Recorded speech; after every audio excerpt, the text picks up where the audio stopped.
এই শীতের রাতে আমাদের ডিনার মেনু কি করিকা?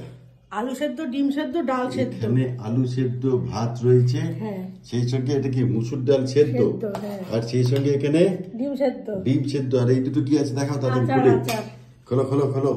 এই যে কৌটো দুটো, এই কৌটো দুটো গিফট পাওয়া, কালকে গিফট পাওয়া, আমরা গিফট পেয়েছি। হ্যাঁ, ডিনারে আমাদের ইনভিটেশন ছিল, সেখানে গিফট পাওয়া। বুঝতে পারছো না? কিন্তু যে গিফট দিয়েছিল সে পই পই করে বলে দিয়েছিল এটা ড্রাই ফ্রুটস রাখতে। এটা চন্দনের জন্য। এই যে এখানে রয়েছে কুলের আচার, আর এই আচারটাও সে গিফট করেছে। হ্যাঁ, এই কুলের আচারটা অরিজিনাল। কুলের আচারটা সে গিফট করেছে অরুণিমা, অরুণিতা, অরুণিমা। আর সেই সঙ্গে এই এটা কৌটোটা এই অরুণিমার দেওয়া, কিন্তু ভেতরে যে আচারটা রয়েছে এটা হচ্ছে দিয়া এসেছিল, এটা গিফট করেছে। এটা আমাদের ভীষণ ফেভারিট লঙ্কার আচার।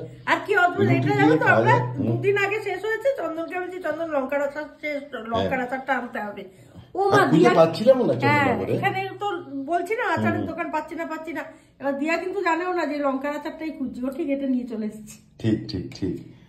তো এই হচ্ছে আমাদের আজকে ডিনারের মেনু, আলু সেদ্ধ, ভাত, হ্যাঁ, গরম ধোঁয়া, ওটা ফাটাফাটি, ওইদিকে জমে খি। হ্যাঁ, তো চলো, গুড নাইট সবাইকে। প্রত্যেককে ভালো থাকবেন, সুস্থ থাকবেন, আনন্দে থাকবেন, খাওয়া দাওয়ার মধ্যে থাকবেন, সে যাই খান না কেন, মাংস খান বা আলু সেদ্ধ। টাটা।